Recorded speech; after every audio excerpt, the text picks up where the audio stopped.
মানুষ আমাদের এখানে। দেখি আমাদের গ্রামের মেম্বারও আছে। আমি মনে মনে চিন্তা করছি কি ব্যাপার, এত মানুষ এখানে কেন? আমি বললাম ঈশা, এই ঈশা। ঈশা বলল কি হয়েছে ভাইয়া? আমি বললাম এইদিকে আয় তো। ঈশা বলল কি হয়েছে? আমি বললাম আমাদের বাড়িতে এত মানুষ কেন? ঈশা বলল ভাইয়া তুমি শুনো নাই, বাবার কাছে নাকি মেম্বার 1,50,000 টাকা পায়। আমি বললাম কি এত টাকা? ঈশা বলল হুম ভাইয়া। আমি বুঝতেছি না এত টাকা কিভাবে। আমি বাহিরে এসে দেখি বাবা মেম্বার সাহেবকে বলছে আমাকে কয়েকদিন সময় দিন, আমি আপনার টাকা দিয়ে দিব। মেম্বার বলল কোনো সময় দেওয়া যাবে না, কালকের ভেতরে আমার টাকা চাই।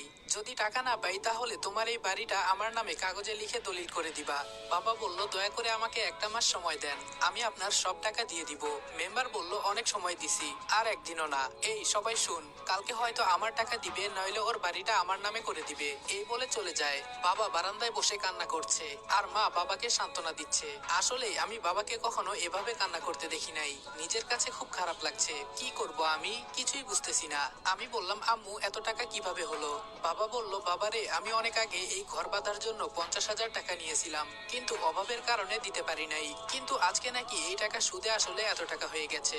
আমি এই কথা শুনে রুমে এসে বসে বসে ভাবতেছি এত টাকা তো আমি কোনোদিনই জোগাড় করতে পারবো না। কি করতে পারি? হাতের ফোনটা বিক্রি করলে হয়তো 10,000 টাকা হতে পারে, কিন্তু বাকি টাকা না। আর কিছু চিন্তা করতে পারছি না। রাতে মা ডেকে গেল খাবার খেতে, কিন্তু খেলাম না। রুমে শুয়ে শুয়ে চিন্তা করছি কিভাবে টাকা জোগাড় করব।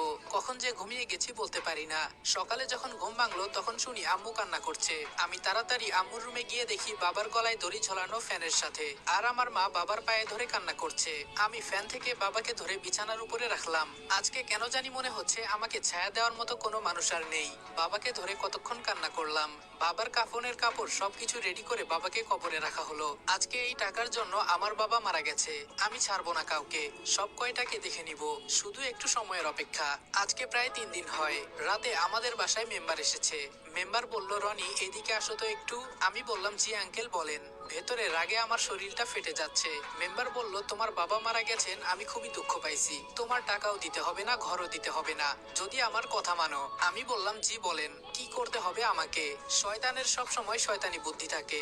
মেম্বার বলল আমার মেয়েকে তোমার বিয়ে করতে হবে, তাহলে তোমার সব টাকা আমি মাফ করে দিমু। আম্মু বলল না না, আমার ছেলে এখন বিয়ে করবে না। আর আপনার মেয়েকে? ছি। মেম্বার বলল মুখ সামলিয়ে কথা বল। আমার মেয়েকে যে বিয়ে করবে ওর এটা ভাগ্য।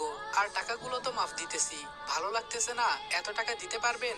আমি বললাম আমাকে একটু চিন্তা করতে দেন, আমি আপনাকে পরে জানাবো।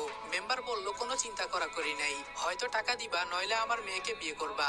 যাই করবা তাড়াতাড়ি বলো, আমার অনেক কাজ আছে। আমি বললাম এত টাকা আমি কই পাবো? বর্তমানে বিয়ের কথা বলি, পরে যা হবার তাই হবে। মেম্বার বলল কি হলো বলো। আমি বললাম জি আমি রাজি, আপনার কথায় আমি আপনার মেয়েকে বিয়ে করব।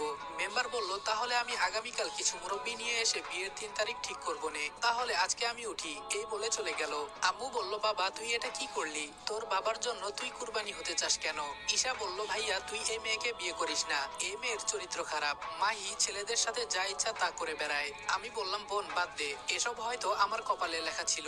আম্মু বলল বাবা তুই এখান থেকে পালিয়ে যা, আমাদের যা হবার তাই হবে, তুই চিন্তা করিস না। আমি বললাম তোমাদের রেখে আমি পালিয়ে যাব এটা ভাবলা কি করে আম্মু? আম্মু বলল বাবারে তোর কষ্ট সহ্য করতে পারবো না, আমি চাই না আমার ছেলে তার বাবার মতো আত্মহত্যা করুক। আমি বললাম আম্মু এসব তুমি চিন্তা করিও না। এই বলে বাসা থেকে হেঁটে হেঁটে বের হয়ে গেলাম। কি করব কিছুই ভালো লাগছে না। জেনে শুনে একটা ফালতু মেয়েকে বিয়ে করব। রাত 8টার মতো হয়ে গেছে। বাঁশবাগান দিয়ে হেঁটে হেঁটে বাড়িতে আসছি। হঠাৎ একটা মেয়ের কণ্ঠে আওয়াজ শুনলাম।